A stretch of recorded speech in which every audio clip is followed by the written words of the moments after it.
মই বৰ্তমান উপস্থিত আছোঁ ঢেকিয়াজুলি বিধানসভা সমষ্টিৰ চিৰাজুলি পঞ্চায়তৰ অন্তৰ্গত ঢেকিয়াজুলি ক্ৰীড়া সন্থাৰ খেলপথাৰৰ কাষৰ এটি পথত নিউজ লাইভৰ দৰ্শকসকলক কেমেৰা সতীৰ্থ ভাস্কৰে দেখুৱাব কেনেদৰে এইটো হৈছে ক্ৰীড়া সন্থাৰ খেলপথাৰৰ বাউণ্ডেৰী। এইটো কেমেৰা পাৰ্চন ভাস্কৰক মই দেখুৱাবলৈ অনুৰোধ জনাইছোঁ। এইটো হৈছে ঢেকিয়াজুলি ক্ৰীড়া সন্থাৰ খেলপথাৰৰ সীমা আৰু ইয়াৰ লগতে যিটো গড় কাপ্তানি পথ গৈছে এই পথছোৱাৰ অৱস্থা তথৈবচ হৈ পৰিছে। এজাক বৰষুণ দিলেই এই পথছোৱাৰে অহা যোৱা কৰিব নোৱাৰে আৰু ইয়াৰ প্ৰকাণ্ড গাঁত কেমেৰা সতীৰ্থ ভাস্কৰে সমগ্ৰ দৃশ্য নিউজ লাইভৰ দৰ্শকসকলক দেখুৱাব। এইটো হৈছে এটা প্ৰকাণ্ড গাঁত আৰু এইটো ঢেকিয়াজুলি ক্ৰীড়া সন্থাৰ খেলপথাৰলৈ যোৱা পথ আৰু এই পথছোৱাতে আছে প্ৰকাণ্ড গাঁত। ৰাস্তা দি আহিব নোৱাৰি, পথছোৱা বিধ্বস্ত হৈ পৰিছে। কিন্তু স্থানীয় বিধায়ক তথা বিভাগীয় কৰ্তৃপক্ষই বৰ্তমানলৈকে কোনো ধৰণৰ ব্যৱস্থা গ্ৰহণ কৰা নাই।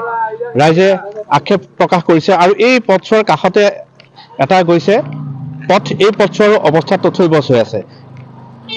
ঢেকিয়াজুলি সমষ্টিত এয়া উন্নয়নৰ এক দুখ লগা ছবি আমি নিউজ লাইভৰ দৰ্শকসকলক দেখুৱাইছোঁ। কেমেৰা সতীৰ্থ ভাস্কৰে সমগ্ৰ দৃশ্য দেখুৱাইছে।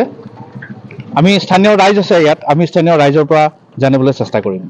এইটো আমাৰ ঢেকিয়াজুলিৰ মোটামুটি মেইন ৰাস্তা 1 নম্বৰ ফায়াৰ ব্ৰিগেডৰ 2 নম্বৰ ডিএছ ফিল্ডৰ 8 নম্বৰ ৱাৰ্ডৰ সীমাৰ পৰা বালিচা গাঁৱৰ সীমালৈকে চিৰাজুলি পঞ্চায়তৰ বালিচা গাঁও দুটা বিধায়কৰ জাগা। এইটো অশোক সিংগাল আৰু গণেশ লেম্বু। অশোক সিংগাল ছাৰক আমি নিজ মুখেৰে কৈ দেখুৱাই দিছোঁ, কিন্তু কমপ্লিটলি কোনো ৰাস্তাটোৰ ব্যৱস্থা নহ'ল। ফায়াৰ ব্ৰিগেডটোৰ যাতায়াতটো বেয়াই, ডিএছ ফিল্ডত ৰাতিপুৱাৰ পৰা 1000 মানুহ আপডাউন কৰে, সেইটো বেয়া। আপোনালোকে এইটো কোনো গাড়ী মটৰ চলা বা মানুহ চলা পথ এতিয়া হৈ থকা নাই। এতিয়া বাৰিষা নহয়, কাষতে ফায়াৰ ব্ৰিগেড, এইটো কোনো মানুহ চলা ৰাস্তা নহয়। আপুনি হাঁহ চাব ৰাস্তাত, খালি এতিয়াও দেখিব হাঁহ, এই গাড়ী চলিব নোৱাৰে, মটৰচাইকেল চলিব নোৱাৰে, মানে অহা যোৱা পথটো মানে একদম মানে লাজ লাগিছে। আমি নিজে যে বিজেপি চৰকাৰৰ মানুহ নিজৰে লাজ লাগিছে। ইমানে কি ক'ব? হয়, আমি ৰাস্তাটোৰ কাৰণে বহুত অসুবিধা হয়। এতিয়া বাৰু পানী চাক, এতিয়া ইমান বাৰিষা নাই, তেতিয়া আমাৰ ৰাস্তাত ইমান ডাঙৰ গাঁত আছে। যিহেতু সেইদিনা টমটম এটা ইয়াতে উল্টিছে, মানুহজন দুখো পাইছে আৰু আমি ইয়াৰ কাৰণে চৰকাৰক আহ্বান জনাইছোঁ যে আমাৰ ৰাস্তাটো বহুত জল্দিকৈ বনাই দিয়ক, কাৰণ ইয়াত বহুত অসুবিধা হয়। ইয়াত আমি বাৰিষা দিনত ওলাব নোৱাৰোঁ, ঘৰৰ পৰা সোমাব নোৱাৰোঁ, মানে ৰাস্তাত গোটেই পানী থাকে। আৰু ওচৰতে ইমান ডাঙৰ ডিএছচি ফিল্ড এখন আছে, কাষতে অগ্নি নিৰ্বাপক বাহিনী, কাষতে ফায়াৰ ব্ৰিগেড আছে, ওচৰত গাৰ্লছ স্কুল আছে, বইজ স্কুল আছে, হ'লেও এইটো ৰাস্তা নবনায়। আজি বহু বছৰ ধৰি এনেকুৱা কণ্ডিশ্যনতে আছে ৰাস্তাটো, 15 বছৰ ধৰি এনেকৈ পৰি আছে। কোনো চৰকাৰ আহিলেও ৰাস্তাটো আজিলৈকে হোৱা নাই, কিন্তু আমি বিচাৰোঁ যে বিজেপি চৰকাৰে এবাৰ আমাক ৰাস্তাটো বনাই দিয়ক। স্থানীয় ৰাইজ কি ক'ব? মানে আমাৰ এই ৰাস্তাটো যি জৰাকান্য অৱস্থা হৈ আছে, এইফালে ডিএছচি ফিল্ডৰ ওচৰত, ফায়াৰ ব্ৰিগেডৰ ওচৰত, গাৰ্লছ স্কুলৰ ওচৰত, আমি আমাৰ মাননীয় আমাৰ লোকেল বিধায়ক ঢেকিয়াজুলি সমষ্টিৰ অশোক সিংগাল ডাঙৰীয়াক আমি কেইবাবাৰো আমাৰ মহিলাসকলে গৈও আমি তেখেতক আহিবলৈ বহুতবাৰ আহ্বান জনাইছিলোঁ। আমাক আহিম বুলি আশা দিছে, কিন্তু আজিলৈকে আহি পোৱা নাই।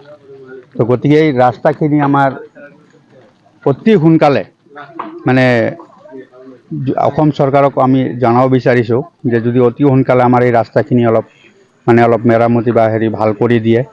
এইটো আমাৰ ডিএছ ফিল্ডত ডেইলি অহা যোৱা কৰি থাকে হাজাৰ মানুহ, খেলুৱৈসকল, বাহিৰৰ পৰাও খেলাৰ মানুহ আহে। আহিলে দেখি পেলাইও আমাৰ নিজৰো বেয়া লাগে যে ষ্টেডিয়ামৰ ওচৰৰ ৰাস্তাখিনি যদি এনেকুৱা অৱস্থা হয়, বাহিৰৰ মানুহ আহি চায়, আমাৰ লোকেল বিধায়ক আছে, আছে, চব আছে, তথাপিও আমাৰ এই ৰাস্তাটো আজিলৈকে সম্পূৰ্ণ হৈ নুঠিলে।